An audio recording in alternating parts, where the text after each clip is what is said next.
Hi friends, it's Kayla Moran and welcome back to the Let's Get Candid podcast. How is everybody doing today? Happy Thursday, good morning, good afternoon, good evening. Hope everyone is having a great start to their new year. Happy January. How is everybody doing? I feel like I really just don't know how it's already January 4th. I'm just confused at how quickly things are flying by already. And I feel like this week is always kind of like this weird middle ground, kind of how last week is.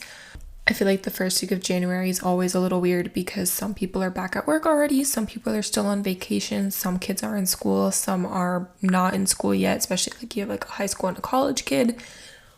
Like, I don't know, it's just like a weird place to be. Like, nobody really knows, like, are we supposed to be productive this week? Or like, are we easing into the year? What's the vibes? So I'm kind of doing a little bit of both depending on the day. Some days I've taken a little bit more easy and other days I'm diving into work. So for example, Monday did nothing. It was a recovery day as most people needed January 1st and most people had that one off. And then yesterday for me was Tuesday. Tuesday I went to the dentist to finally get my night guard because your girl has TMJ, but the Botox for it is very expensive. So I'm really working on being diligent with my night guard for the next few months. See if going into spring, summer, it's still killing me. If it is, then I will take the plunge and go for the Botox, but I'm really trying not to have to do that. What else did I do yesterday? Got to look at my calendar because I already don't know what I did yesterday. I went to the dentist, answered some emails, and took it relatively easy. Today I pretty much took it easy as well, but I've had a couple of emails and things come up, and I'm just creating content with my assistants for the new year for the firm, all the new products, and there's a lot of stuff going on, like the Corporate Transparency Act and things like that.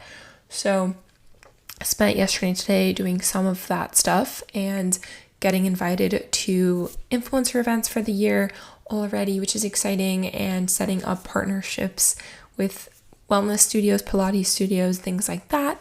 So that's exciting for me on a personal note. And then tomorrow I'm diving back into work. I'm doing a stretch class with my yoga instructor in the morning, and then I'm going to go co-work with a friend all day long. If you've been following me on Instagram, Sarah Levinson, she will be on the podcast at some point in the future. I need to harass her to come on and do it. But her and I have become really close in the last few months, and I really want to have her on the pod. But her and I are going to be co-working all day tomorrow, and I have a lot of invoicing to do, payments to do. I have to update the copyright on my websites. I have some outreach I want to do for the podcast. And I'm taking an office action course to really get good at office actions in the new year. I have a call with my assistants, and I'm just scheduling a lot of calls and stuff for next week. Next week is when I'm fully back to work, and we're going to jump right in. I got some work today that I have to do, so I'm scheduling that for early next week. And then Friday I have 3 calls. I have my monthly CEO chat with my friend Gigi, who's been on the podcast Girl Socially, and we just do like a CEO girl chat where we talk about everything that's been going on in our business in the last month and share insights and understandings and help each other with any kinks that are going on or we brainstorm new ideas. It's really great. I highly recommend doing that with someone that you trust implicitly to talk about your business like this.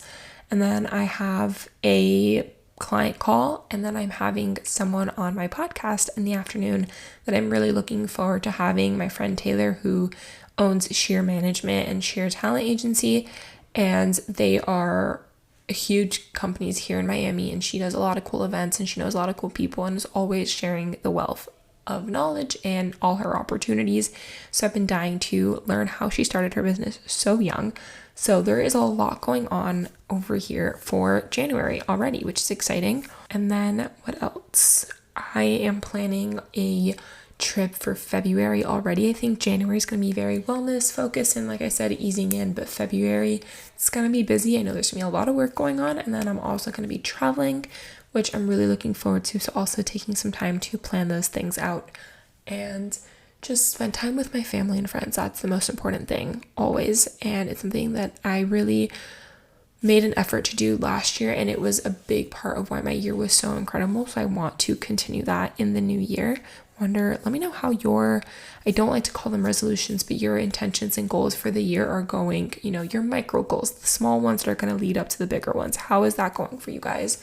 Let me know in a review, in a comment, DM me, message me, whatever it is.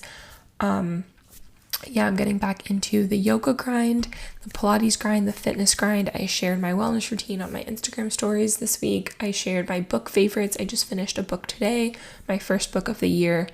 And I started, which technically I started in 2023, which is very weird that it took me so long to read a book, but just I was always busy, and usually like my evenings are spent on the phone, so I don't always read as much as I used to now.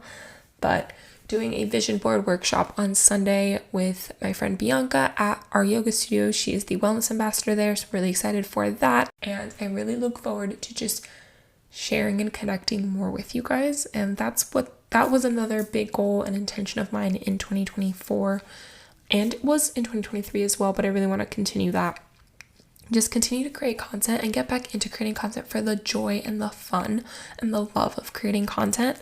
And that means consuming more content, but being intentional with the content I consume and only following people that I enjoy and make me feel good and that I like what they're sharing. So I am being diligent about going through my following and removing the people that just no longer inspire me and no longer make me feel good. And I really encourage you guys to do the same and just, take inventory of your life and your relationships and what's going on in your life, what's energy drainers and energy gainers. And journaling has been very, very important. I've been sharing that a lot on my Instagram. And I'm doing great. And I'm excited for what is to come. But I will stop rambling. I'm going to do a quick suck and sweet of the week, and then we'll dive right into this week's episode. So my suck of the week is that, it's just a weird week. Like, what am I supposed to be doing right now? I felt very strange because all day I pretty much did nothing. I laid out by the pool and I relaxed because I didn't have anything come in until the afternoon, and nothing was urgent. I could do it all throughout the next few days, except it was 7:00 when I realized, I need to do my podcast intro, which is what I'm doing right now. So that was like a little, it just felt odd. I felt like kind of thrown for a loop for a sec, but then we recovered nicely. And my sweet of the week is that I got to have the best New Year's Eve and New Year's Day I've had in a really, really long time. Somehow, some way, New Year's Eve always goes a little awry for me, and it's always something. But this year was the best New Year's Eve I think I've ever had, or at least that I can remember. And I got to spend it with my family and one of my good friends, Sarah. Like I did, she's like one of my besties now. We got super close very quickly, only a few months ago, but it's just so nice to just spend it. Like, her and my brother are really good friends too, so she came over for family game night. Like, we did a casino themed New Year's in like silky PJs, and we had such a fun time. And then we went to a house party a few minutes away and rung in the new year with friends. And I had my 12 grapes and I had my champagne, and it was Ferrari champagne or Ferrari sparkling wine, and our 12 grapes for good luck. I had my lentejas Monday morning, technically Monday night, because I didn't get home until Monday night because we went to the pool and lunch, and we just had a good time on the first. And it was so nice to have a sleepover and start the year with someone that makes you feel your absolute best and you are so happy to spend time with. And we were talking in the car about all the things that we're looking forward to this weekend in the new year, but also talking about love and relationships and our struggles. And it just felt so good to be so real in the first day of the year and like already starting on such a high note. And her meeting went well today, and her meeting went well yesterday. And I know that we are off to a really good start. So eat your grapes every New Year's, eat your lentils, because good luck is coming to you, and you just have to believe it and invite it in and invite all the opportunities that are coming to you. And that is a lot of what this episode that we talk about today is on with Standard Self-Care, the co-founders, Hannah Minardi and Austin Wilberg. They are a duo that started their own self-care company. And I say self-care, not just skincare, because that's their mission. And we share what their mission is all about in the episode. But they took the opportunity because they used all of their experiences they had individually. And we're like, why aren't we doing this in the skincare and self-care space? Why aren't we doing this in a way that serves us and benefits us and is something that we're looking for in the market? And, you just have to take the opportunities that come your way and jump in and figure it out later. And so we talk all about their individual experiences in the industries that they were in and how they combined their expertise and their interests to build a company. And they were so kind to gift me their line, and I've been loving it. Their eye cream is so nice, and their balm, their cleansing balm, is so good. I use it every time I wear like a full face of makeup as my first step, and then I double cleanse with my Summer Fridays cleanser afterwards. But so great, such really nice products, and they gave me a code for you guys, Candid40. It'll be linked below, so go check out your standard self-care products. And we talk all about why that is the future, cosmeceuticals, and what a cosmeceutical is, and why clean skincare and wellness is so important, and why it's important to them, and why it's a growing industry, and how they got in. And there's just so much to talk about. So I hope you guys enjoy this episode. If you liked it, please leave a rating and review. Please subscribe to the show, share with a friend, tag us as you're listening. Let me know who you want to see next, what you want to hear next, what topics you want me to cover, anything you want to know.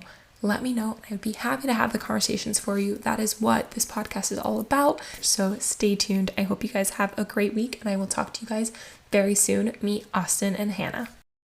Hannah and Austin, what's something that people wouldn't know about you just from following you? Off the cuff, my first thought was probably how I grew up. I grew up in a very small town in California, and I was actually homeschooled for most of my childhood too. So I feel like a lot of people wouldn't know that, probably just by following me. What about you? I don't know, you stumped me with this one, honestly. I always get people. I know, you started off right, that's for sure. I would say probably how much I work. Do you think people know that? I don't know. Are you super active on social media that people wouldn't know really. that? I mean, I post a lot about like standard, obviously. Yeah. But then a lot of people don't know about my agency. A lot of people don't know about like the day job also. So it gets like, we're like 20-hour-a-day workers. So it gets a little commotion. And we try and bring standard into everything that we do, obviously. I think the biggest thing about it is like I don't really post about my other stuff.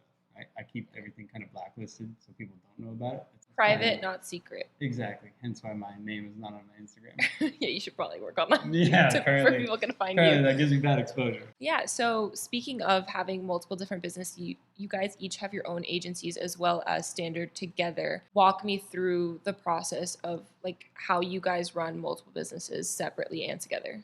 Yeah. Obviously, the number one perspective is like time. Time's of the essence. So you have to be extremely efficient. But the way that we kind of fell into it, I'd say Hannah and I went to the same school, right? We always knew and were around the same business type of people. So it was very interesting to see what she was doing and what I was doing. We started off in like a lot of CPG startups. So anything in like the health foods industry, the thing that you see at Erewhon, the thing that you'd see at Whole Foods, right? The health, the better for you product space. A lot of what I did in that space was like events. So I was always constantly on the move, always constantly going to a new event, whether that was yoga studio or testing in Whole Foods, like sampling, things like that. I know you did a lot of that too, kind of in the same realm. A lot of that was with the same people. I started at Suja Juice, so it's a big juice company, grew massively within those 2 years. I think I was there for like a year and a half of that growth. And then they ended up selling Coca-Cola, was their exit. But during that time, I was always thinking like I can only be in one place at one time, right? And that was the hardest for me because I wanted to get the brand out to so many different people at so many different times.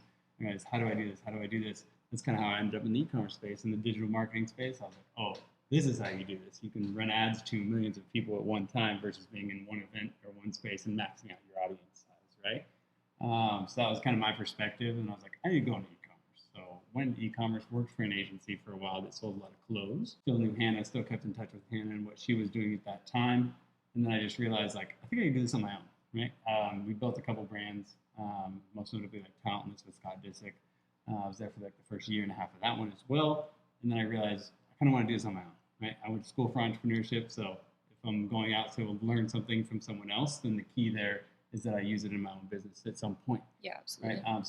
That was actually during COVID, I think it was, right? When everything was kind of like, you're working from home, you're doing your own thing anyway, seamlessly, right? I was like, I'm gonna try this on my own. So we focus our agency, which is Goat Commerce, right? Hence my name on Instagram, the Go to the Gram, pretty much in the space of like finding an influencer and building a brand behind them. So immediate exposure is the key there, right? You want the organic presence. If you can have an organic presence, you can always kind of triple what you can do with your ad spend and your digital marketing side. That's how I fell into it. I'm all in the e-commerce and digital marketing side. And when I was going through that is how we actually created Standard. We're like, hey, clothing and everything's cool. It was originally me and our third co-founder, and we were just thinking of like what we could do and what was wrong with like the healthy CPG space from my background previously and how we could mix that with e-commerce. And then I realized it was two guys starting a skincare brand, and I was like, there might be a problem with that because 90% of our consumers are probably about to be women, right? That's exactly when I thought of Hannah. I texted Hannah. I was like, hey, is this something you'd be interested in? Because one, we have no branding experience. We have the finance, we have the digital marketing covered, we have the Shopify site covered, right? All that good stuff, email marketing we can do. But what we don't have is someone who can design really good looking stuff. And just working with people that Hannah worked with, I knew that she was very good at that. So I reached out, and the rest is kind of history. You want to tell your perspective? It might be a little different than mine. I don't know. Yeah. The brand also didn't even have a name. There was nothing to it. They just knew they were both interested in the skincare space. But yeah, I think that is generally how we all got into it. But to answer your question about how we kind of balance all of it, sort of to Austin's point, both of us were very into the better for you product space, had spent time working in it, building other people's visions for a long time, and then also consulting on other people's visions, helping them to expand, bringing them to life a lot of times from the very beginning. And so we both have collectively worked with so many different brands in the same space, whether it's better for you food products or in the clothing space, but it's all kind of connected to the wellness world too. And just personally, we've both always been passionate about that space.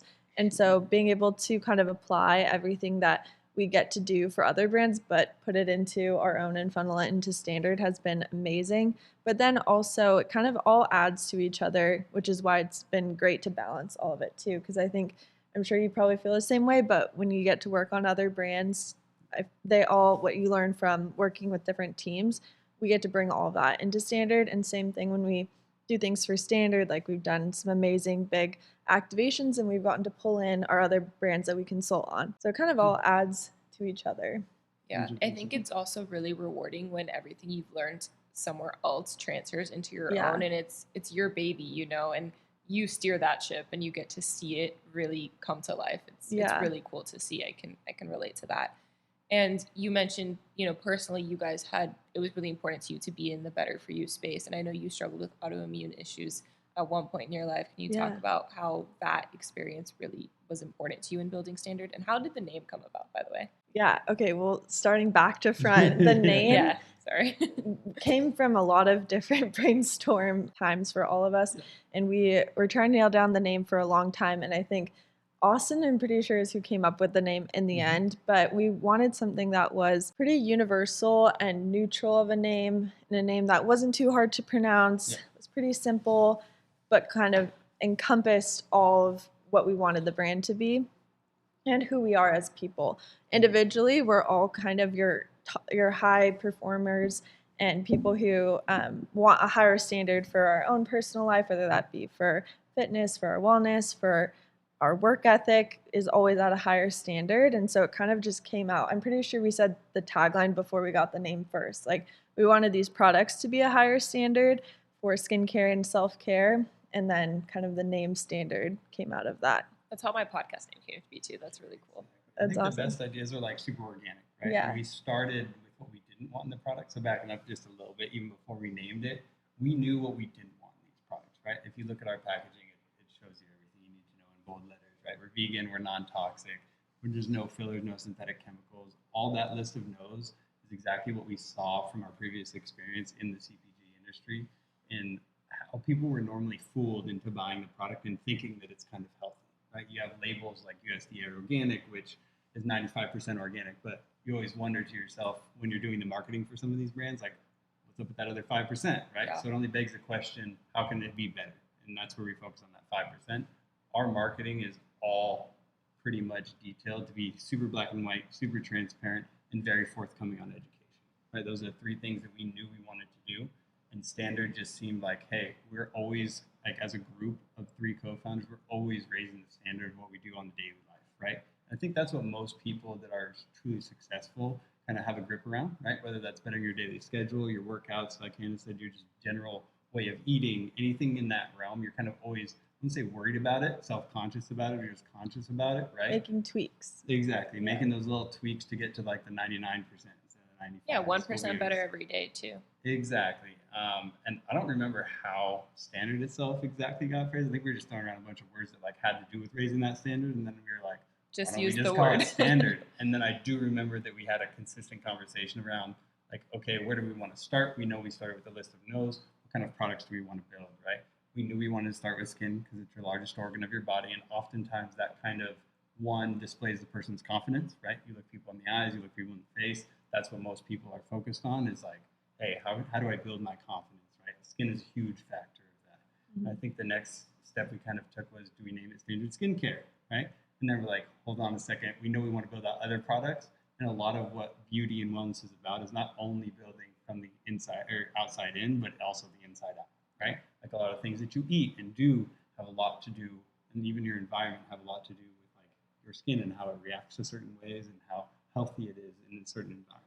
Yeah, no, I love the story behind the name. And like I said, my podcast came about very similar, looking at words of like how I wanted it to feel. Yeah. I wanted to convey the message. And then my best friend was like, something with candid. I was like, that's funny because I dreamed that last night. And I was like, he was like, what about let's get candid? I was like, wait, actually, like, that's perfect. So I like that that's similar for you. But back to your autoimmune story, you know, that is one of the foundations of you wanting to be in this space to begin with. What was your story with that? Yeah, so just like I was saying, I have been in the better for you product space for a while, but even the reason that I'm in that is because I was always just very, very passionate about wellness and just how I could better optimize my personal wellness. I grew up around parents who had autoimmune conditions, so I was always just very aware of things that were preventative, and I focused mostly on what I was doing for working out and what I was eating my whole life. And then after being on a few very fast growing startups and having just a very rigorous schedule on top of school and everything social and life, I had a pretty big flare of autoimmune like 5 years ago or so now. And after that, I think I started to realize just more holistically how you have to care for your health. I think a lot of people did the full hustle culture rebound, and I think it wasn't just me. But it was a time where I also focused a lot more on the products I was using and just how those can be really big endocrine disruptors, and especially your skincare. It's something, like Austin was saying earlier, a lot of people overlook the ingredients that are in the products that you put on topically, not just that you are ingesting. And that has to do a lot with your confidence, and it's also an Ayurvedic culture. It's your sense of security, and it makes a big difference of how you show up in the world, how your skin is, and how you feel about your skin in general. So yeah, we're all very passionate about skincare, but I think my autoimmune journey definitely made me pay attention to the ingredients even more that we were formulating with the products, and to do extra layers of security basically on making sure our products are the best that they could be. So we actually also, on top of having our list of ingredients that are not in our products, we test for heavy metals and molds, which is something that a lot of brands don't do. I've never heard of that, really. Like, I've heard of it in like the metal detoxes and things like that, but not in a brand being conscious of that. So that's interesting. There's a couple supplement brands that did it, and actually one of my kind of holistic doctors is the one who brought it up to me because he had a supplement brand and that's what they do.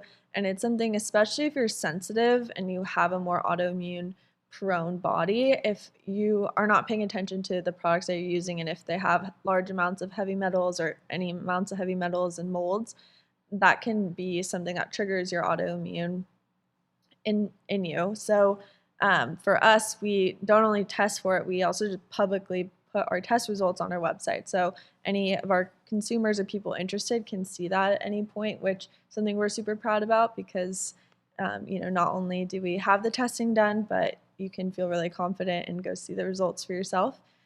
So yeah.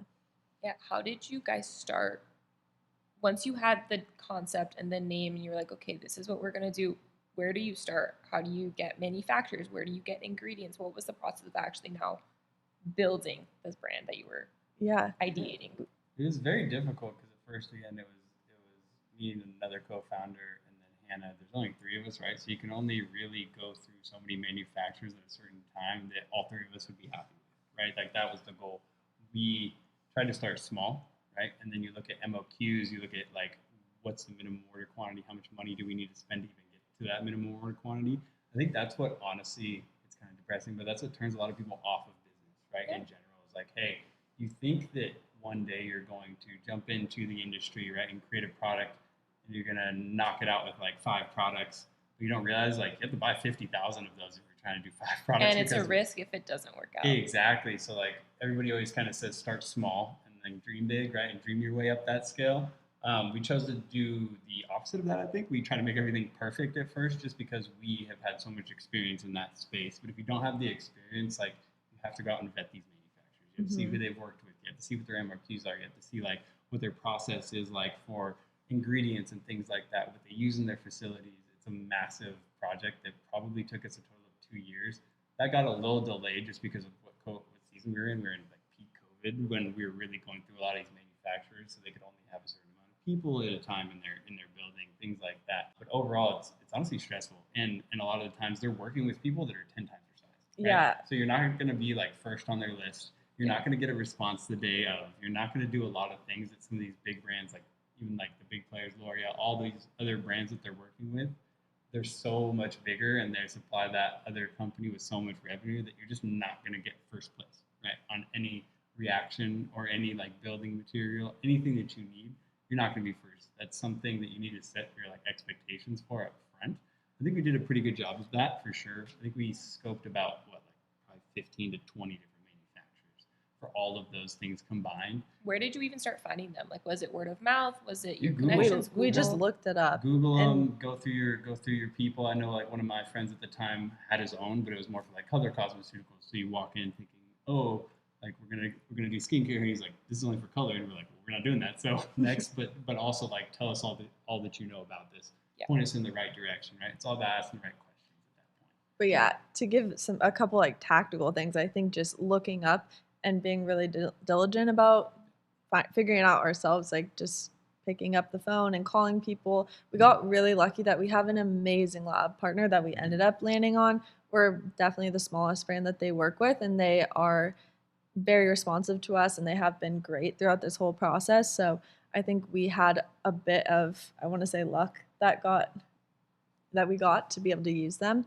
But overall, none of us had manufactured skincare products before. We had worked though on other products. So I think that did help to just understand logistics wise what we needed. And our other co-founder as well hadn't manufactured skincare specific, but had been a part of the logistics of other brands as well and other CPG products. So I do think that experience helped us all to understand packaging, what we needed in a supplier and a partner, what would make a good partner or not, how we could have a path to owning our formulas, which we do. They're all proprietary formulas that we own, because there are a bunch of different routes. Like if you really want to make it as turnkey as possible, there's ways you can just buy formulas that are already pre-made and just basically relabel them for yourself. So it's not going to get you anything different. It's kind of white labeling a new product. That's what I was like, the word came to mind, white labeling. But I think, to your point, people think it's easy. It's like, oh, like it's easy to start any business, and they don't really realize until they're in it that like, oh, this is a lot more work,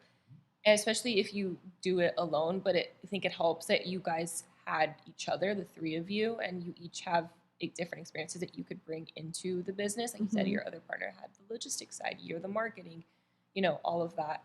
How do you guys divvy up the responsibilities of being co-founders? And like, do you guys, like, is one person, CMO, one person COO, one person CFO, like, or do you guys all do, like, how do you guys break up the work? Yeah, because it is a startup, I would say we all have our hands in everything. I don't think, because we are a small team too, I don't think there's ever one area where it's like none of us touch it at all. We all try to help out wherever we can and be involved and be the last say as a team. But for the most part, I handle a lot of the branding side of things, social, anything to do with the website. I also work on with Austin for the most part, but then Austin does a lot on the e-commerce side.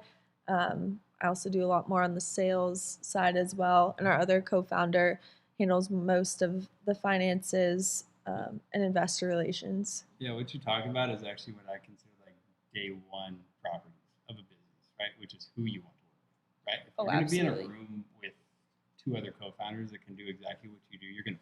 Yeah, you need to At know the end of who's the doing day, what and who's in charge of what. exactly. You need people that are going to be super dynamic that can do a good amount of things, but not everything. Because as soon as you start focusing on everything, No, like, and you need to hire for your weaknesses as well. And you said you're a small team. How many are you, or is it still just you three and your lab partner? it's us three, our lab partner. We work with some other like agencies and things like that to help us out, develop content, do some ads, stuff like that, right? I think outsourcing nowadays is much better than it used to be, right? Yeah. You can find good agencies to outsource, or even good yeah, Subcontractors. subcontractors to do. That's a crucial part because I think when people like start to build their business, right, you choose your co-founders, great. Now you go look for other people that you want even involved in your business, right? And you see what they can bring to the table. And a lot of the times when you're approaching these people, they'll tell you what you want to hear, right? But at the end of the day, you're not going to find the right one after like the first hit. You never do. Like Yeah. unless someone's giving you 20 different recommendations for that person, you know you should be set up for kind of like failure at least 5 times to find that right person. Yeah. And it kind of sucks to say because like that's the opposite of what we do with our marketing, but that's not the opposite of what most people do with their marketing. They're going to tell you what you want to hear in order to sell something, right? Yeah. You have to go through the process of actually working with them to figure out, is this a good partner for me or not? Yeah. That takes time, which sucks. That takes money, which sucks. But at the end of the day, you got to expect that, right? Yeah, and That's you why learn people from these it. days, exactly. That's why people these days raise so much money. It's more for the failure than the success, right? You're going to burn through so much capital doing all of that. Like you said, if you do 10,000 products and nobody likes it, put that money in the trash, right? Yeah. It's very interesting. It's the same thing with who you work with, but that's the most important part. If you don't like who you're working with in a manner that they help you, help yourself, and help the business, then it's not going to be. Yeah, absolutely. Yeah, I think it helps though that you guys had so many connections and people in your community supporting you along the way. And I want to talk about investor relations, but also you mentioned capital. How much does it take to start a business? If someone wants to get into this space, and you don't say like exact numbers, but like where do you even begin like raising that money? How much do you need? How much do things tend to cost? Yeah. I mean, it really depends. So if we're talking about like a service-based business, you can honestly start a lot of service-based businesses with $0. Like Yeah. we did. We both Like did. both of us started Yeah. service-based Oh, me too. businesses with absolutely $0, right? Which is huge because that can actually supply. I always say this because it's how my mental thinks, but like you can always supply capital to other things if you can build a service-based business first, right? Yeah. If you can get capital going from no money to less, that's your probably best chance from going to 0 to 100, right? Because if you can supply your own capital for other projects, which is our goal and what we've been doing, then you're in a great start, right? And on top of what that includes is a learning process, right? So we're in the agency space. We can kind of seek out some of the, for lack of better words, bullshit when other people come to us and try and sell us on something that one we may not need, right? We've been on the other side of it, so we can understand what they're trying to tell us versus what the reality is. Yeah. But going back to your original question, if you have that service-based supplying funds, right, you can build product-based businesses. If you're talking about a product-based business, that's where you're going to sink a lot of money fast, right? Because you have to have something to sell, right? That's where a majority of your capital is going to go. At the end of the day, that's where a majority of our capital went.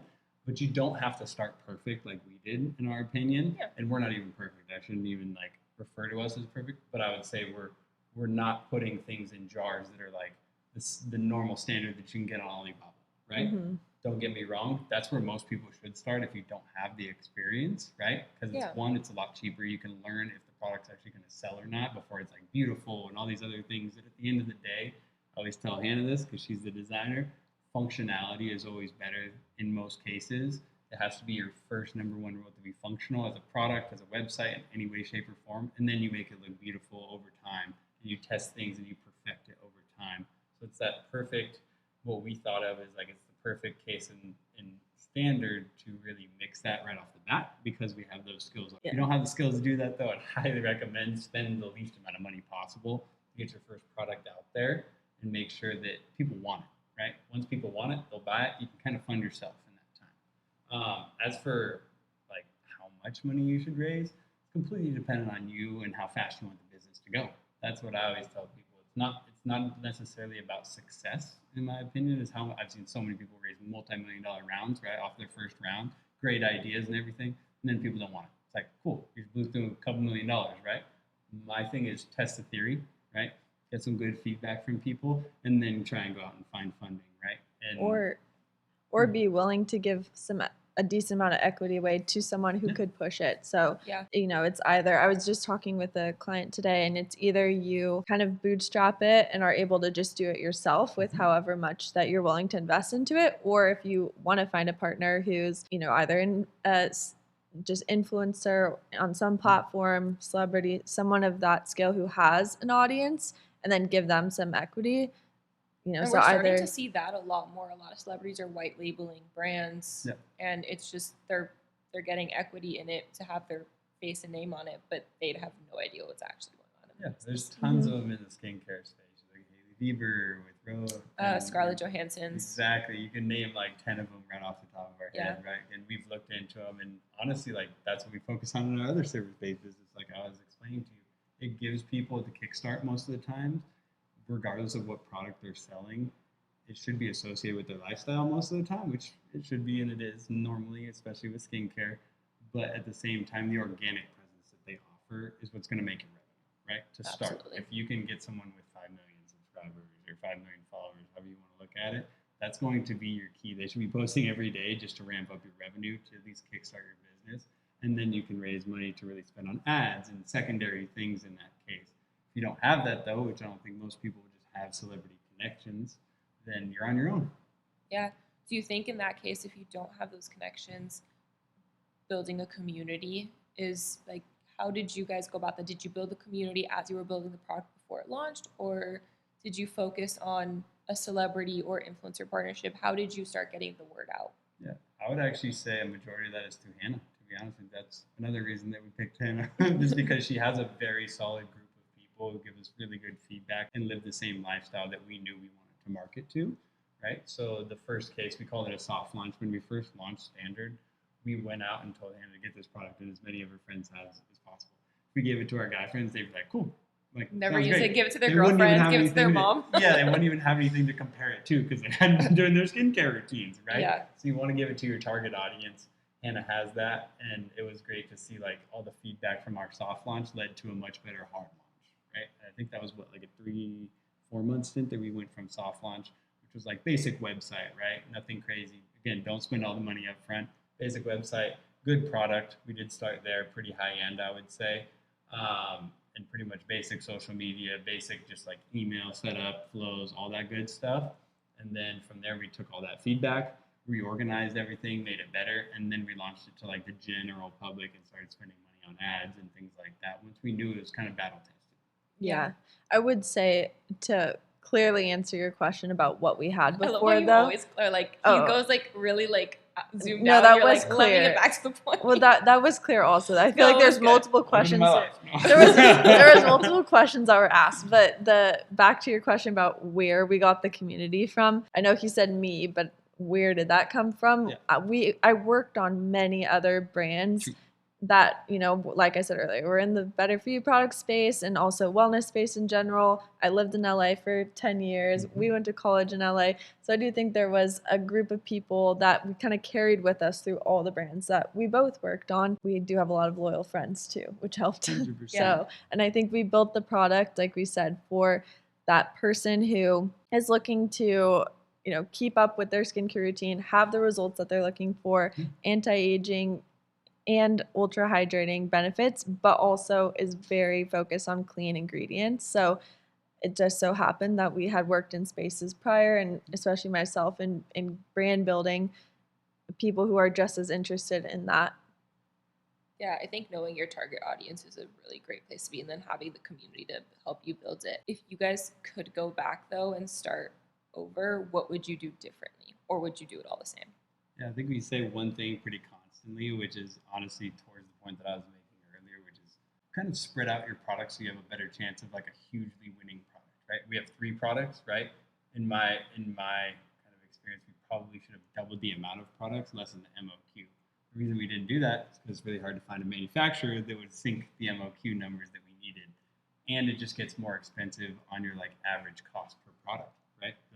The less that you produce, the more expensive per product it pretty much combines over time, which sinks your profit margin, which kind of allows you only to do certain things on marketing, right? You have to be super profitable with it, especially in this industry because it's super, super competitive. Everybody knows that the wellness space, like supplements, even nutrition, things like that, and skincare are highly profitable products versus something like clothing, right? Where maybe your margin's only 50%.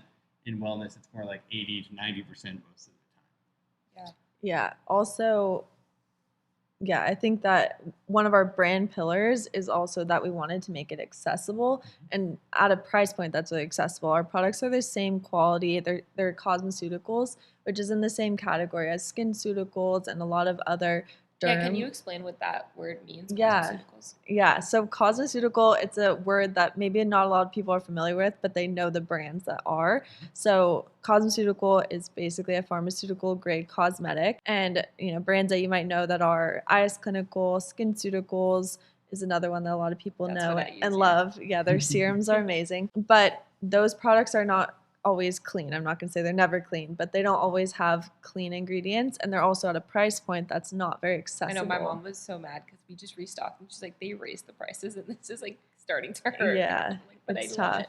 Yeah. And the hard part is if you're, I don't know, girls will spend anything on their skincare. So, and I'm one to do that also. But it's like, if you're spending 200 plus on just your skincare products monthly, that's not even getting a facial. That's just on your daily skincare. So for us, we wanted to keep that same quality, also have clean ingredients and make it at an accessible price point that, is a little bit more achievable than that SkinCeutical price. So to do that, we had to invest a lot more in our products, and we could only come out with 3.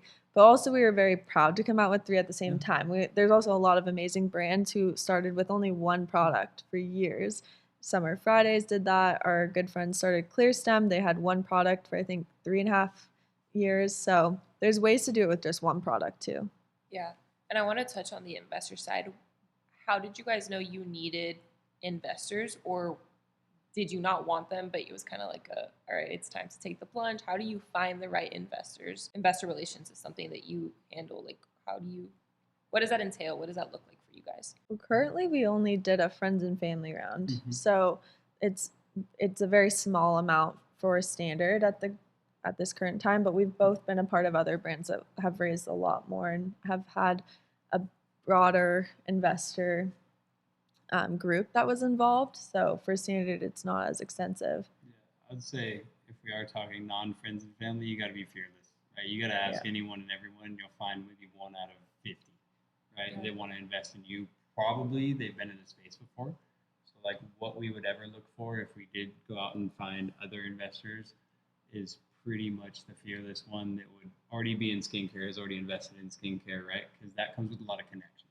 I don't think you should ever just reach out to an investor for just money, right? You should look at the active investor who may not be involved in your day-to-day, but he can point you in the right direction whenever you're kind of stuck, right? Or whenever you need a connection to maybe go sell in a different store. They probably have those connections because they've done it before, right? Look at the people with the most experience. They'll tell you this. Yeah, I've also been a part of brands where we did just raise for the check size. And then it came with a slew of other things that nobody else would have wanted to deal with. And then it ended up being, to some of the brands I worked on, the demise of it, because we had investors who had nothing to do with the industry, but they're obviously very focused on the dollar amount. They don't actually know how to get that dollar to grow. And so they're pressing and pressing and pressing, but they have no value to add. So to Austin's point, I would definitely suggest looking for value add investors, and that it's a partnership as well. It's not just what they can do for you, but also do you work well with them, because it's basically like you're going to be married to them for the extended time that they're invested into your brand. Yeah. We even talked to one yesterday. It was funny to see like the difference, right? You look at like a tech investor, which I like can talk to, right? But it's also, they would have so many questions about the product, right? Versus like we talked to a guy yesterday who pretty much only does wellness and skincare and is invested in that. And he didn't even ask a single question about the product because he already knew like hyaluronic acid. He We already knew the characteristic traits that we built around, Mm-hmm. and it's so much different of a conversation, and you can just feel it much better right off the bat. Yeah, you're investing in people. That's something I've heard a lot from my friends who are Right. in businesses where they have investors, more tech apps usually. But also, yeah, like sometimes you see it a lot. Like the founder and the CEO are different people because sometimes the people with the vision aren't the people that are meant to carry it through, and that's usually an investor makes that decision. Yeah. And like you said, having value add, like strategic partnerships, like that is, and yeah, you're married to them. You're giving away a piece of your business, sweat equity, whatever the breakdown is, financially or sweat equity or whatever it is, you are giving away a piece of your business. So you want it to be someone who aligns with your values for sure. I think you see that a lot in the creative industry, like clothing brands. Off-White is a good one, right? Everyone knows who Virgil Abloh is, but he's like the creative director, right? Not the CEO. You have to stay in your own lane, right? And especially when the brand grows, really want to find people that are good at like one thing and really good at that. Find someone 5 things or decent at 5 things. That's when it kind of takes a toll on the brand. Yeah, absolutely. Yeah. You guys met in college, and like you said you went to school in LA. Like, talk about college and your friendship in college and how that led to how many years later starting a business. Like your relationship over time from friends to co-founders. Yeah, we both were in the same group of friends in college and both had been off the cuff involved with startups. So I think that's what started our friendship, is because in college there was kind of a group of people who were working on startups in LA. So it kind of created this little community because one, you guys could all kind of collaborate, and two, you had that shared kind of schedule, I think, between balancing school, social responsibilities, and work. And so both of us had that in common. And I think that's what kind of kicked off our friendship and what we would relate to each other on. And then, I think after that, then we both kind of kept working, and we both lived in LA the entire time. So kind of kept in touch and would kind of throw different ideas back and forth or just talk about where we were currently at with work. And we tried a lot of different things in between. And the company that she was working for and I were working for were kind of like brain children of one another. So it was a huge friend group of all people that worked together. Yeah. I think that's what honestly like led us into that space, and also just led us to be friends. So it was really easy to get along. Yeah. Especially because she did well what I didn't. Like you said, I knew at the beginning that I was not a like I would never. Yeah, you guys work well together because you have different strengths. Exactly. Like I know the technical side. We use email, right? Klaviyo is huge. A lot of people use Klaviyo for e-commerce. I couldn't design an email, but I know all the functioning, and all I need is for her to put like give me the creative, and from there it's good to go because I know all the functionality is on the back end.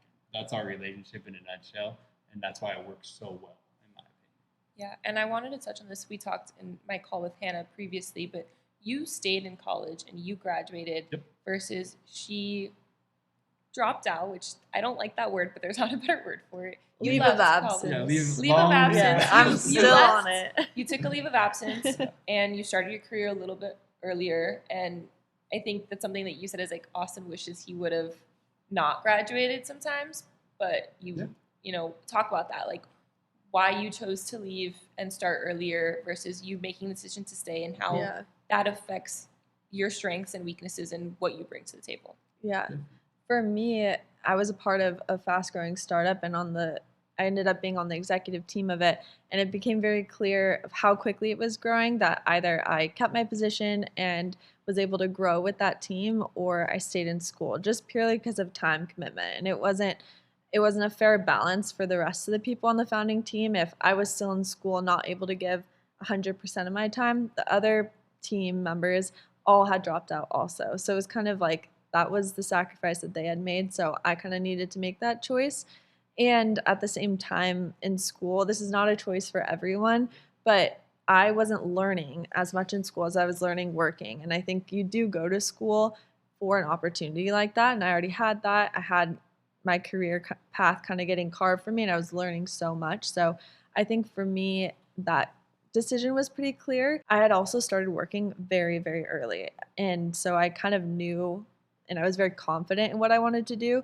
Whereas I do think for other people, staying in school is super valuable also, because if you're not exactly sure of what you want to do, university is an amazing period of time where you can try a bunch of things. You can intern, you can be in classes that might spark your interest in certain areas. So I think it's not a choice for everyone. It's very individual, but for me, that was definitely the best decision to make, and it hasn't changed. I think the number one fear that everyone heard when they would hear I was dropping out or if other people were dropping out, I always hear, oh, but what if you can't get a job somewhere else? For me, it wasn't an issue, but I also made sure it wasn't an issue. And I took Yeah, that you took initiative. your time with the decision. Yeah. Was your family like freaking out about it? Like, what was that like? Be like, all right, guys, I think I'm doing it. Like, did anyone object? Did anyone have questions? Like I said, I had started working really early. So I think by the time that decision needed to be made, my family was always open to creative paths, I would say. And a lot of my family members are entrepreneurial and have started their own companies. So they weren't opposed to the idea. Of course, I had questions from certain family members of like, are you sure this is the right decision? But overall, everyone was really supportive. But again, I do come from a family that's maybe a little bit unconventional that way, where they would have been supportive, and they just trust in my opinion on it. Yeah. No, I think you said it perfectly. Like, it's not everybody's path, right? I didn't know what I wanted to do yet. I actually went to school for entrepreneurship. I think that's such a great. I wish I would have known that was an option. Like now, I think that's a bigger like. Huge. It's a major. It's a thing now. When we went to and I school. talked to my law school, and I'm like, can I come teach an entrepreneurship law class? Because I started my firm right out of law school. So like, I'm figuring this out. I'm getting an MBA in life as I go. Yeah. Like, someone needs to teach this. Honestly, the definition of entrepreneurship. Yeah. I started working when I was 14 years old, right? Like, so I had tons of experience. I worked for like an auto company. I worked for like, tried to start my own little like lawnmower business, things like that. You have to test out so many times what you want to do before you decide like, this is my path, I'm going for it. I just wasn't there. Like I was working for Suja probably the last 2 years, and that's what really sparked my interest in CPG and specifically the health conscious products. But I still didn't know that's exactly what I wanted to do, right? And I still didn't have the exact knowledge that I need to do. The main reason that I wish I started earlier and spent all my time there is the learning curve, right? The learning curve's huge, and you can just spend more time on working and figuring out what you want to do versus like, yeah, they're going to teach you the basics in school, and that's good, but there is really no basics of entrepreneurship. All my entrepreneurship experience, and I had great teachers. We had like the founder of FedEx as one of our teachers. We had the founder of like PictureTell is another one that I love. Like they're all great teachers, but there's no one path that you can teach someone to really dive into creating their own business because it's all so different, right? They taught us pretty much how to go out, find a decent product, pitch it to a couple people, get some referrals and get some feedback from that, create a pitch deck, go to investors. I took the exact opposite path. I didn't do any of that, honestly, which is probably looked down upon. But like I didn't raise money. Yeah, exactly. But it worked. My first 2 or 3 were actually failures, probably because of that. I just didn't know what I was doing yet. But it taught you so much about what you wanted to do. And I always feared like risking someone else's money, which I don't think a lot of people do these days as an entrepreneur. They're like, let's go out, raise $1 million. If it fails, it's not my money, right? Like I hated that. I wanted to be like, let's go out, fail as many times as I can, then maybe go out and raise some money once I feel like presentable enough in a way where I know this is what I want to do, where I know this is going to work. You have to figure out why you failed. And that's a lot of people do not succeed on their first time. What is it, like 80% of new businesses fail? That's how it should be. Because the top 20 have probably been part of that 80 at one time, and they finally made it after their 5th, 6th, 7th time. Some of our friends have actually done miraculous jobs on their first one. Like I remember Nosotros when it was coming out. That was like a school project that turned into a massive tequila brand, right? Which is amazing, but that's not everybody's path, right? Yeah. And a lot of them use their connections to get there, which is amazing. Some people just come out with no connections, right? Yeah. Like I don't think I had someone that was really doing what I wanted to do that I could go up and look out to say, hey, I need to follow your path 100%.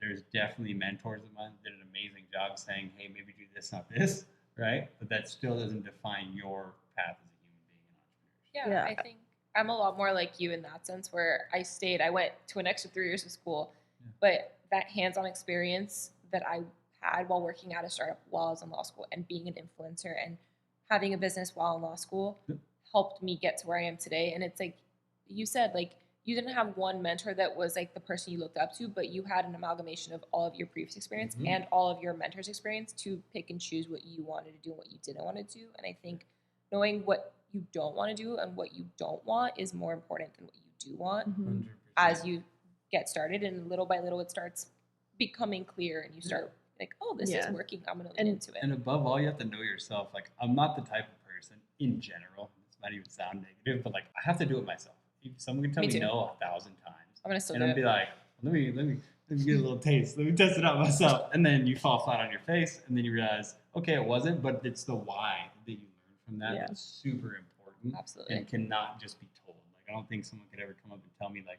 this is going to fail because of this. I'd be like, okay, I have 1,000 questions now, or I can just go try it myself, fail, and answer every single one of those questions, and I know it. Right? Yeah. That's what I chose to do. Some people don't. Some people have amazing mentors and do the exact path that they did because they know it's successful.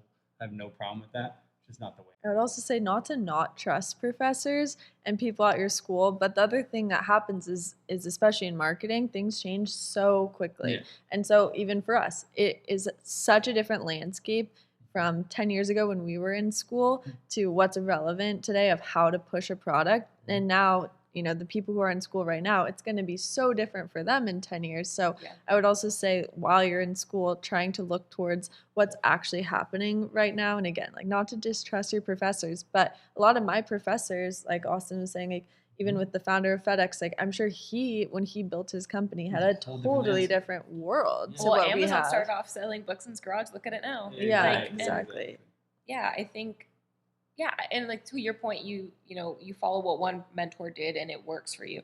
I started off that way. I actually had a couple mentors and I kind of, I looked at each of their workflows and I was like, how can I make this my own? And I followed it until I couldn't anymore. And then I was like, all right, it's time to pivot and put my own spin on it. And that's why I'm different than them and why you might come to me versus going to them, even though we do the exact same thing. Yep. And we all started very similar ways. Everybody has what makes them unique. And that's why there's multiple brands and competition and all of that. I think it's really valuable doing it both ways. It's funny, you look at like even the way that we met, right? I said they're kind of like not so brands, but the brainchilds of one another, right? Like the juice company and the company that she worked for, like technically they're in competition, but they're always helping each other too. So it's very interesting because there's mentors and mentees involved. There's room for everybody out there in the product space. Like look at how much shelf space is out there. It's never like direct competition normally. It's always like, oh, I like that idea. Let me tweak it my own. And it's a whole separate product, right? Which is exactly what you're saying. When you can pivot like that, that's when you know you can have that entrepreneurial talent. Yeah, I can get like legal with that, but like antitrust and it's competition versus consumerism. Yeah, with it. I want to hear about and like think about it, Coca-Cola and Pepsi. Yeah, they help each other. Mm-hmm. You know, you might be Pepsi, you might be Coca-Cola, and you're fighting over which one's better, but you're still buying both. Exactly. So it's the same thing, and that's why antitrust law and all of that is so important. And I was at my law school a couple weeks ago, and that was the talk that we had, so that's why that was in my head. But I was about to say, after Hannah's comments, we're never going back to teach class. Yeah. Would you guys ever do that? Would you guys ever go back to your school or a school and teach a class like this? I actually did. That's awesome. I was working on a clothing brand out of Australia, and years ago now, it's Lou Jaff is his name. He's a great entrepreneurship teacher. He's actually probably the one that really sparked my mentality, along with some of my other mentors. But he had me back, and it wasn't like a full class; it was a single class, and their job was to kind of pick apart a business that was in its youngest stages. Those are my favorite types of classes. Right? Yeah, and me and this other guy straight out of Australia, huge Australian accent, were kind of taking this clothing brand from Australia and implanting it in Los Angeles, right? And one of our biggest things, and you can learn a lot from your business too, is like you treat them as almost like a group for feedback, right? But we went in and we kind of just displayed what we were going to do, and they had to pick it apart, ask a bunch of questions, and then form a hypothesis around it, right? As like their homework. Loved that. It's interesting to see how many different opinions you can get from like a group of people who's not as seasoned, not as veteran, right? And that's what kind of sets Entrepreneur apart, because like 5 of those ideas might have worked, but you can only choose one to go through and spend money on, right? So that was very interesting. I haven't been back since, mostly because of time, honestly, because we have way too much on our plates right now to be teaching the class. But it is something that like I really want to do because I think it can be taught in a different manner than it was taught to me, right? Same. As Hannah said, if you have someone that had a very successful business, I don't care how much money they sold it for or made off of it 20, 30 years ago, they didn't have social media, right? They didn't have all the things that we have today, nor will they ever be experts on it unless they still have that business and are still working through it, which that's not the goal of entrepreneurship. The goal of entrepreneurship normally, right, is to not just build a big business, it's to sell a piece at the end, Yeah, You want an exit strategy and scaling another business and being a serial entrepreneur, I think, is Exactly. always the goal. Yeah, I definitely want to go back and teach at my school one day in a few years. But like you said, like doing like a focus group type class where you really get to use it for your selfishly, but you're also educating at the same time. And I want to teach entrepreneurship law and social media law. Like those are the two classes that I want to teach, and working with the trademark clinic as well. Um, because like you said, also to your point, I think you said this, like professors and practitioners are two very different things. And particularly with social media and marketing and law in social media, like the rules are, there is no law sometimes. And we're figuring it out as we go. So a teacher can't teach that unless you're practicing in it. And, you know, when it's been 10, 20 years and things have changed, and they're still teaching the same thing that they taught 10 years ago. And it's like, my brother's a marketing major. He just graduated from college, and he's like, they're still teaching like really antiquated marketing strategies. And like, I'm seeing it because I see what you do and like what my friends do. And I'm like, what I learned like doesn't work anymore. Yeah. But it's 2022 and we're still learning this. Like, come on. I think maybe the only thing that changed or doesn't change as much, and this is just something I've noticed, is sales. And yeah, there's like different strategies to go and get leads and things like that. But at the end of the day, the best thing about being an entrepreneur, if you're starting from nothing, is pick up the phone. Right? Yeah. Like that's the best thing that you can ever do from your business, which I think a lot of people lack because of they're either scared to get denied, which or we're just living behind the phone. No one knows how to talk to each other anymore. Yeah, a lot of people just think they're gonna like post a bunch of social media and then get famous or get their brand sold, whatever it is. That's not how it works. I can tell you, people have wasted so much time on that. Like it can help you, right? At the end of the day, you're gonna gain way more personal connections. That denial that you're gonna face will help you overcome a lot of things, not only in your personal life but with your business. Yeah. And you're just going to learn so much more about what you're doing wrong in those conversations than, hey, I didn't get likes on this Facebook. Yeah. I think if you do stay in school, to that point, picking a couple things that actually can help you regardless of what you end up doing in the future. I think communication classes are amazing. PR is great because it feeds into your ability to be able to speak, sell yourself, sell your idea. And what? You tell you paid attention in class because I think I skipped over all of that. Oh. I mean, yeah, those were, I think the most valuable skills that I had were some of those basic classes. Because for me, I also was partly in the art school.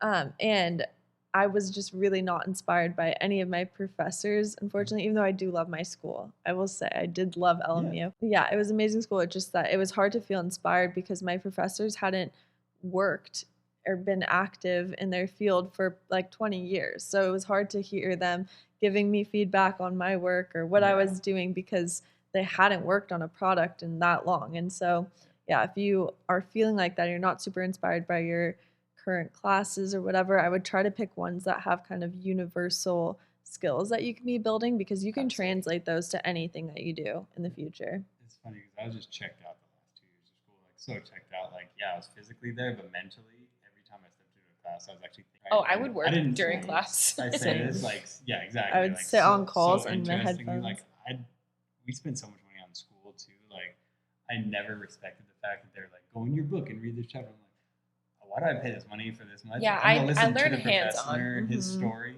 and I'm gonna go out and do it. Right? That's how I'm gonna learn. And like, people always say this, like, no one as an investor, they don't look at your GPA. No, as an investor, people buy into people. Experience. Exactly. That's why sales is so important. Even at jobs, like the last time I can even think of that I've even asked people about their GPA is 0. Like I've never once done that never because asked. I'm like, to me, it's not applicable. I want to know like, where's your experience? How often have you been in the entrepreneurship like world? Yeah. How many startups have you worked with? Those types of questions. Tell me what you learned from those. Those speak tenfold over like a critical number that someone's going to put on you as a human. Absolutely. Actually, I was talking about this with my dad yesterday. One of the big firms here in Miami, they're like a big firm nationally. One of the smartest people, like he was an asset to their firm, but nobody liked him because he was so smart. He was a brain. He was antisocial. Yeah. So he got fired. Yeah. And they need him because his skill set, but the team can't work with someone like that. Yeah. So you know, at the end of the day, GPA is not everything. Sales, being interpersonal skills in general, and like put the damn phone down and have a real conversation. It's so funny that you said. So we just got like with another company that I work with, we just got awarded like Inc.'s best place to work, right? Somewhere around. full actual award, but we got rated one of the best in Florida, right? And I thought it was kind of a joke when I used to see those types of things, but they actually have a scale and like a bunch of questions that they do internally for all of these companies.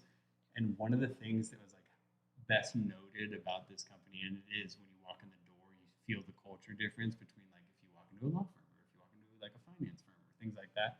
You can feel that everybody like loves coming to work, right? And that's something that I think Hannah and I have been good about maintaining, even with our small team. It's like you want people Company to culture. come in and be happy. Problem with that is you also need them to work hard, so they can't be fooling around too much. And set cultural values and boundaries around that is huge. And we've had people are good at what they do, but are like, I wouldn't say overly smart, but like overly like Qualified protective almost. even like of their work so much, whereas they don't want to share that information with other teams, which hurts the company, right? Or Yeah. they're not as good at the social situations, but we need them to be because that's our culture, right? And to be honest with you, the one thing that I've learned that seems harsh, but you have to do it, is you got to get rid of people as soon as you feel like they're not part of your 100%. culture. You have to.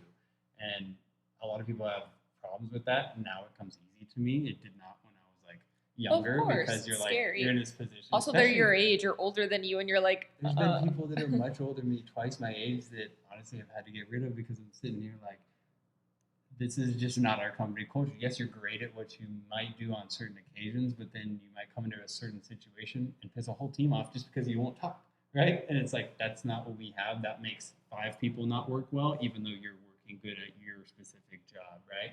You have to be aware of that, and you have to get like that out of your company in order to even be successful and have the good people come work for you, right?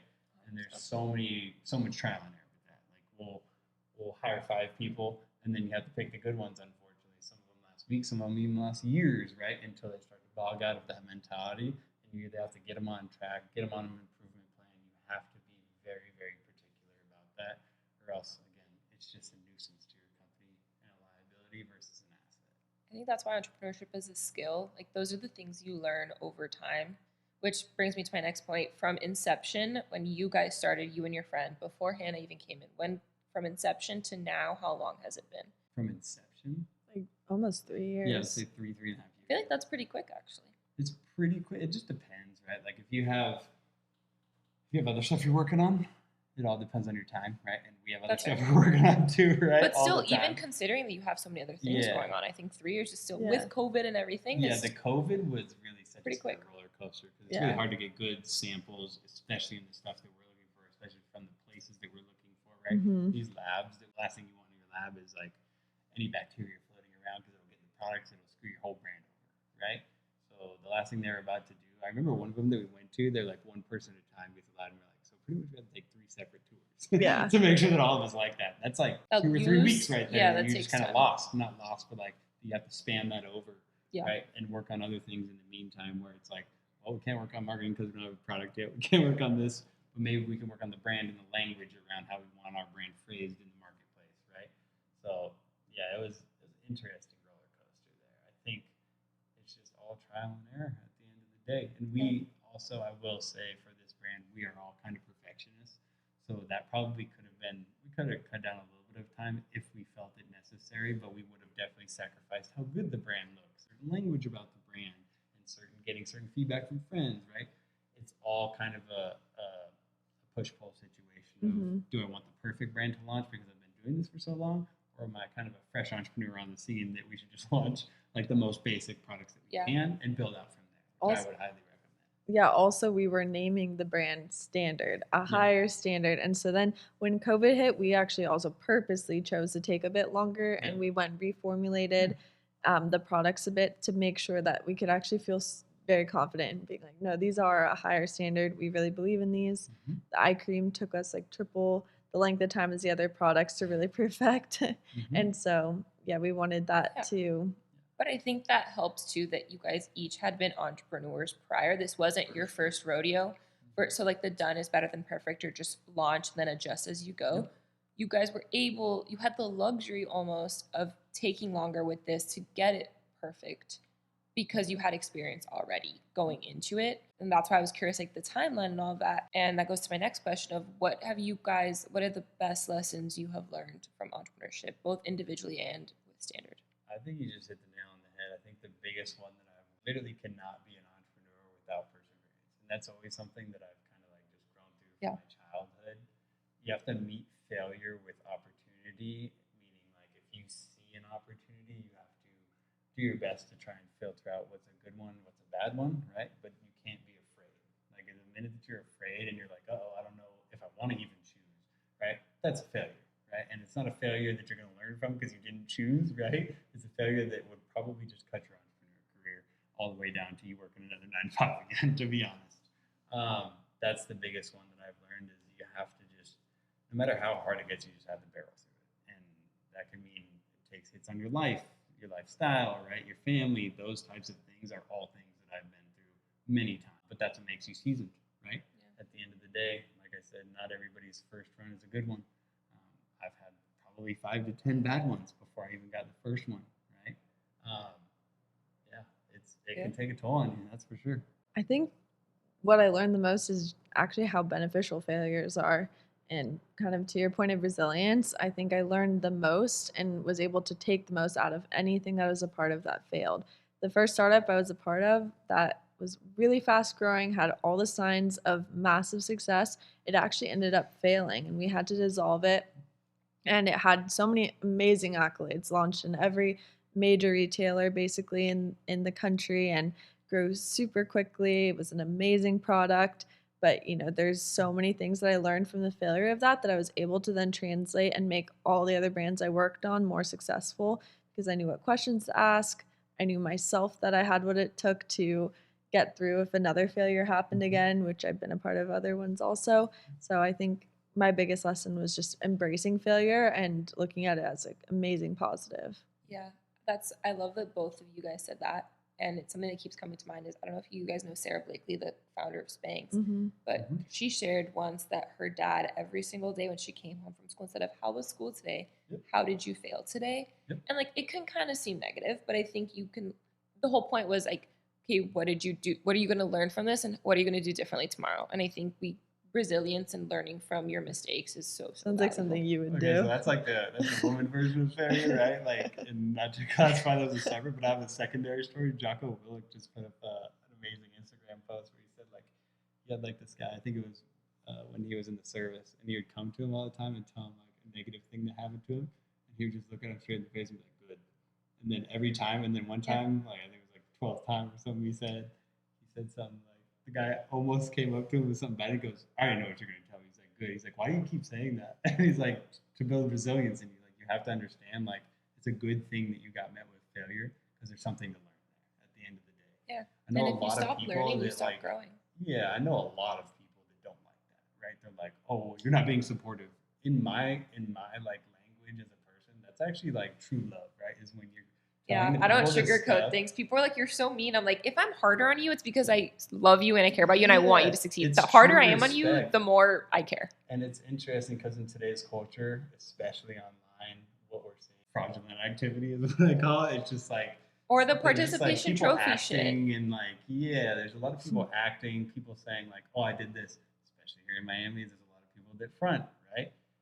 You can say all you wanted to say, but it's pretty easy at the end of the day who someone is and how they've got to where they've truly gotten versus someone who's just talking to walk, right? You can curse, it's okay. You don't want that. I try and keep it classy. I do that a lot. So if I start, I can't stop. But at the end of the day, it's really interesting because we live in a world where everything can be faked, right? Like at the end of the day, if you're in front of a camera, especially on social media. Yeah, if you're in front of a camera, it's acting. That's how I like to look at it.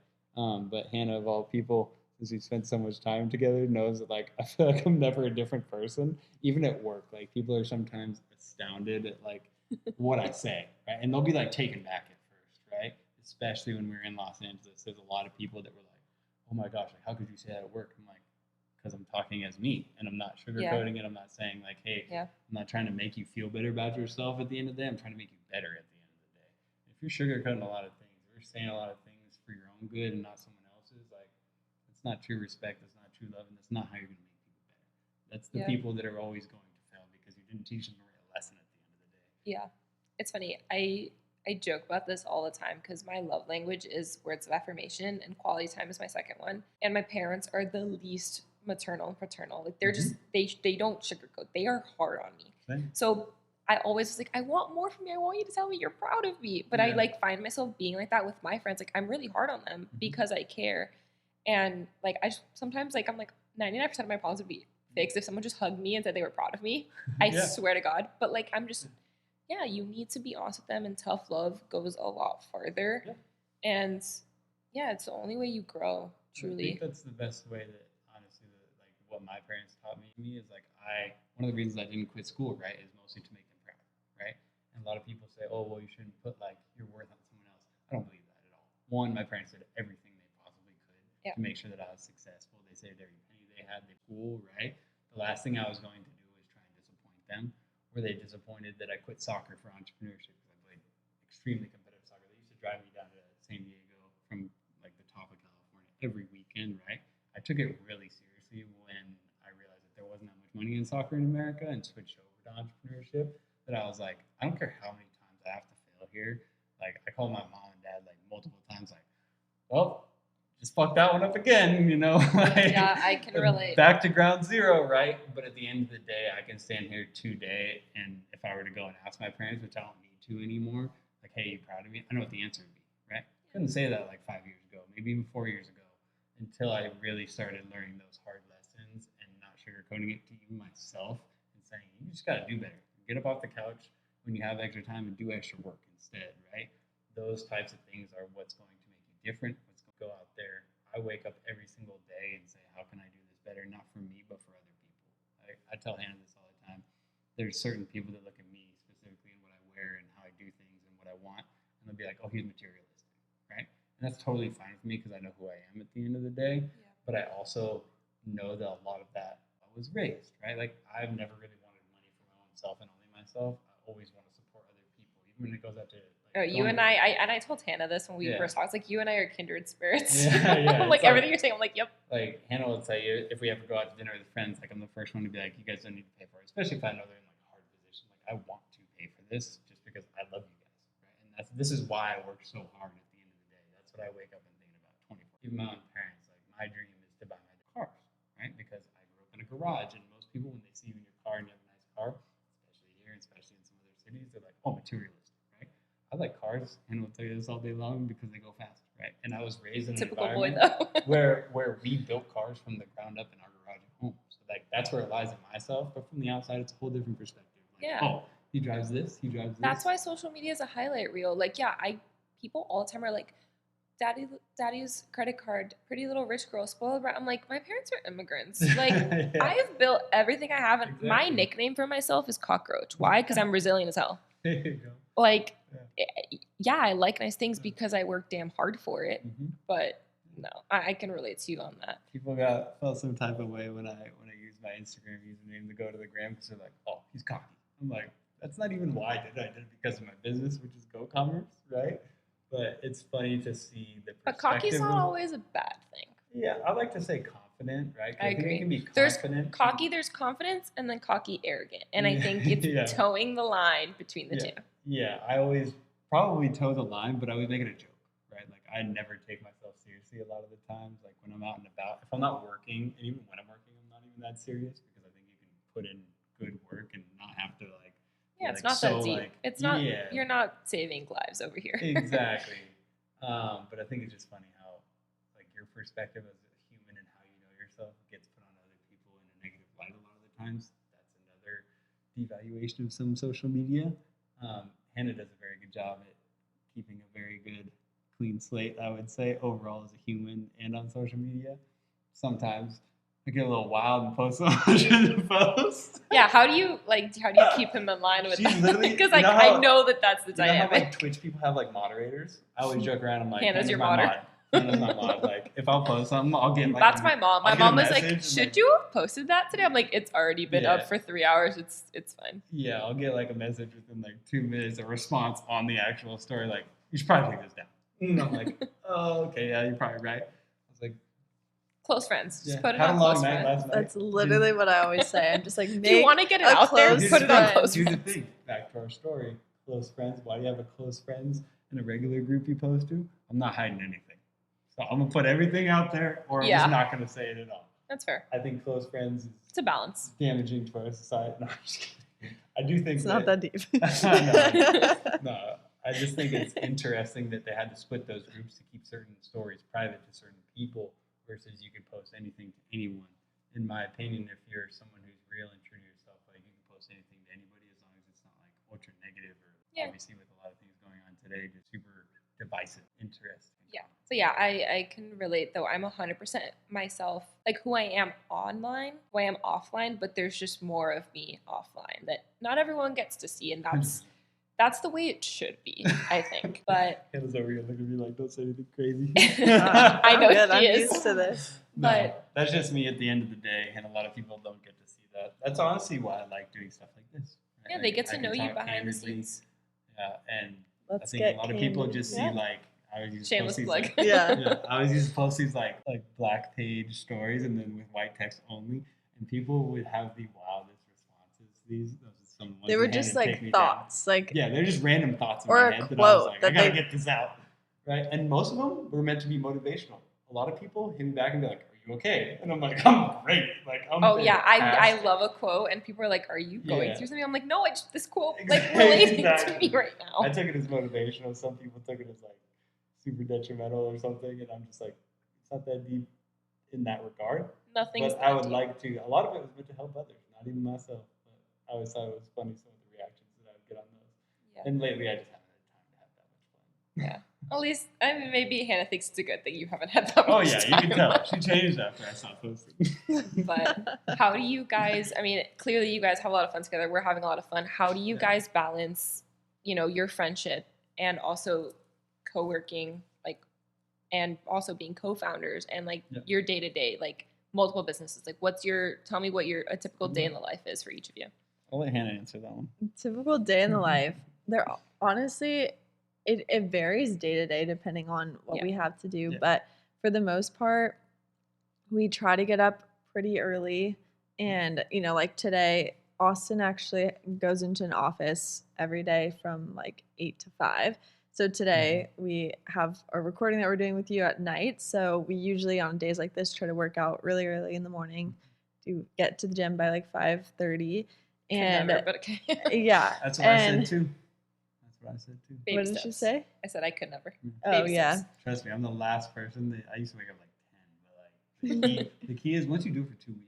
Yeah. habit. It's the routine. That's why I had to post those motivational quotes. It would make me Yeah. get You're up in the motivating morning at yourself. 5 a.m. Yeah. I'd be like 5 a.m. What was the funniest one? Grind early, grind often. My friends We still always answer the laugh phone. at that one. Yeah. That was great. Grind early, grind often. That's his 'Cause I'll motto. post it with like the 5 a.m. just to make sure people know I'm up. Yeah. I'm ready. I'm getting out. Yeah, with the But time. more than anything, It's to like instead of motivate like others to food, do that. phone eats first, it's like, Yeah. I promise I'm up, Oh, I've guys. definitely had that Yeah. on a couple stories.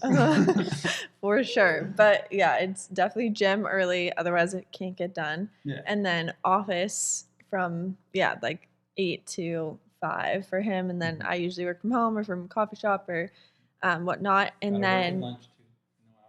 No hours off. yeah. I love a no working hours lunch. off. I love a co-working lunch. Yeah, me too. And then at night, depending on what client work we need to get done or what needs to get done for standard, honestly, we basically just work most nights on. So we do Make a another. list of like priorities to Yeah. finish up that night because you only got so much time in a day. Yeah, If do you guys you're- have like a hard cutoff? Like when it's like dinner time, it's time for you guys? No. I know you don't. When I'm it- asking her mostly. when it's done? No, yeah. I mean, but also No, we it's not do. like we We don't do. have chill time. How we do you don't make have time fun. for yourself? How do you guys prioritize self-care, Yeah. which is Yeah. what your brand is about? I Actually, think we we had a all really we both good know we. example. Oh We had wow. a really good example of that last night, in my opinion. Like, Yeah. I think it's more about like listening to your body and your mental state. Absolutely. Because like I could run myself dry with how many days I work 20-hour days, how many times I've taken 2 a.m. meetings throughout the day. Like there's Yeah. 3 months during COVID where I was working at a company. We didn't sleep. Like we literally did not sleep. It was because our returns were amazing at that certain period of time, and it was like a limited time that could actually happen. But we were literally taking 2 a.m. meetings with like 5 different people that were doing the same thing, right? That type of stuff motivates me. But at the end of 3 months, I was gassed. Like I was like, I'm gonna need like a week or 2 off just to sleep, right? But yesterday, I think was actually a good example of that because we had like 20 flights in like 2 weeks. We went from like Miami to LA, and then to Arizona, then back to LA, and then to Arizona, then back to LA, up to Slow, back down to LA, and then back to Miami within like 2 weeks. Yeah. So I was pretty dead. We got a good amount of working out in, and yesterday we went for like a 30-minute run, where our normal workouts are for like an hour and a half.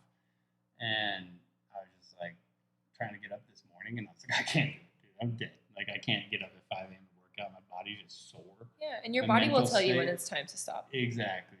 My mental state is just not going to be good if I hit this workout and then try and go to work. I'm going to sleep at work as far as I'm concerned. I can't do that. So we're going to sacrifice the workout today, get some good rest, probably go home tonight and sleep too.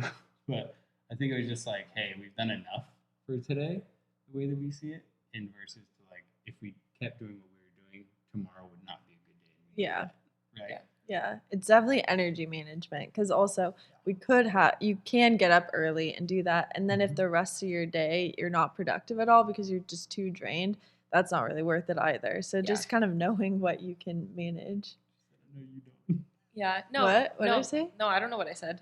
What did I You say? said, how do you know it's the end of the day? She said, I know you don't. Oh, yeah. I know you don't end. No, but what are things that you guys individually do to practice self-care and take time for yourself when your body is, at its limit and your mind is like, all right, it's time to reel it back and focus on my mind and my body? I was not good at this. Probably before Hannah came on scene, I was the one that was toughing everything out, right?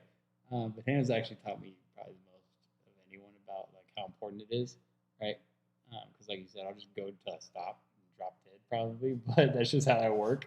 At the end of the day, the biggest thing for me is working out. Like I have to take out all my frustration out. Normally, what I do is hit the midday. I split up like parts of the day. So I'll come home from work and either hit a workout then. If I do it in the morning, then I'll try and at least do something in between like the two types of work that I have around 5 to split that up. But I have to get a workout in because it helps me get all the frustration out from the day. Even if it's at the beginning of the day, it's yesterday's frustration that I'm taking out on that. That's a must for me. It just makes me feel better in general, and it just makes me feel more light on my feet, to be honest, and get your blood racing, get your brain working. Super crucial in my opinion. The other thing that I've been extremely intelligent on lately that I wasn't before is skincare. I didn't realize how relaxing it was. Like, to be honest with you, we went to one of our stores, Formula Fig in LA. Got our my first facial, like true facial. Like Hannah's giving me like the normal, but like we got like the full experience, the red light, everything in between, 20 different products, right? Yeah, those are the and I was best. like, this is extremely refreshing when you walk out of the door. It just makes you feel proper, cleaned up, and ready to rock. So I was actually astounded by that. But again, I think guys have a different stance on general skincare, right? We're cool with bar soap more than likely half the time. Head and Shoulders. Yeah, exactly. So that's definitely taken a different turn in my life. But as we get older, I think it's only best to try and preserve as many years as you have left, right? And I think skincare is a massive part of that.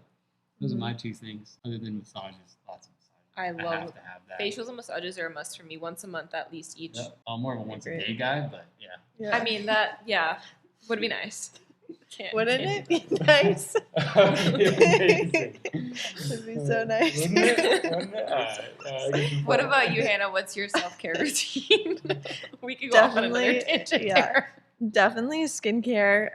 I think that's obviously why we have a skincare brand. Yeah. Love skincare, and I love trying new products. I love just having that extra self-care time. And I also do love working out too. I think I like changing up my workout routines though. So I am a runner.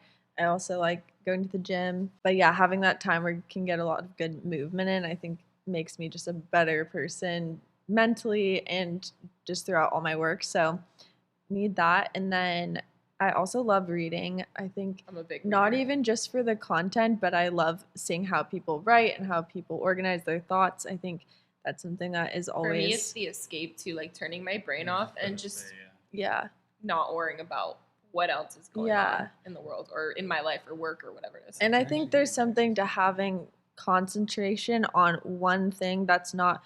I think social media is an easy thing that you can just scroll through and have that same escape, but having a book that you're reading makes you concentrate on one stream of thought for that period of time. And I know it's very healthy for your brain. And so I'm always trying to do things that make my brain actually work harder too.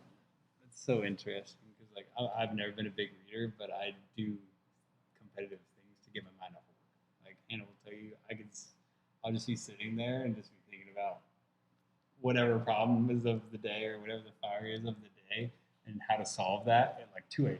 because I just can't sleep and I'm just sitting there. Yeah, I'm an like insomniac too. looking at the ceiling, right? But the two things that I know consistently can take my mind off of work are working out and then golf, because you have to be concentrated on those things to really make it happen there.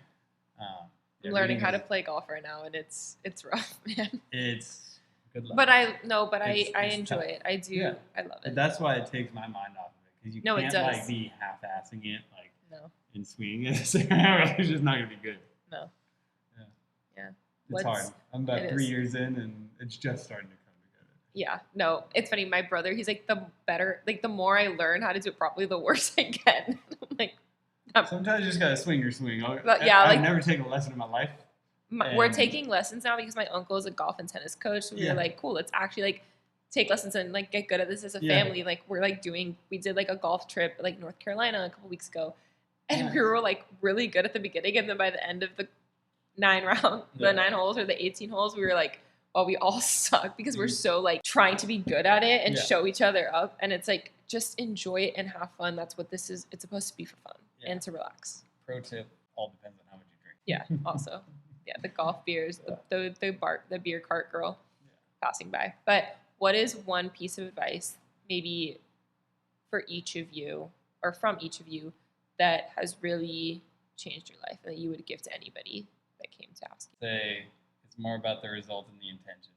I think intentions are good things. Don't get me wrong. I think a lot of people have good, but the way that you really learn how to get something done, and if it's done, I mean, like that's the good result that you want, is not through having good intentions. It's about having the right actions and the right execution. I think that's crucial. You can have both of them at the same time, but oftentimes people can get their feelings involved in certain things, have good intentions, and it can completely turn out terrible and negative, right? On others specific. I've always tried to look at everything from everybody's perspective, the best route, the best solution, that it would help everybody in general. Yeah. On a different vein, I think never thinking that your life is harder than someone else's. So having a really high tolerance for your grit and your resilience, I think is what that falls back to. Because if you're always thinking, oh, my life is harder, then you kind of cap yourself out your pain tolerance. But if you can always keep in mind that there is someone else that has a way worse off position than you, then your tolerance just builds so much higher to what you can handle. Yeah, you're the only person who can make your dreams a reality. You just have to, at some point, block out the noise and go for it. Mm-hmm. Yeah, this was amazing. Where can everyone find you guys? Share everything. I'll link it all below. So all of our handles for Standard are at Standard Self-Care. We're on all platforms, but we're very active on Instagram and TikTok. Our personal handles, mine is at Hannah Minardi. It's just my name. And Austin's is at the Go to the Gram. And we also have a code that we made for your audience too. So we'll do Candid 40 for 40% off any of your purchases. Cool. So that'll be all linked below. Thank you guys so much for coming on the podcast. Anytime. It was a great time. Love it. Thanks for having us. Of course.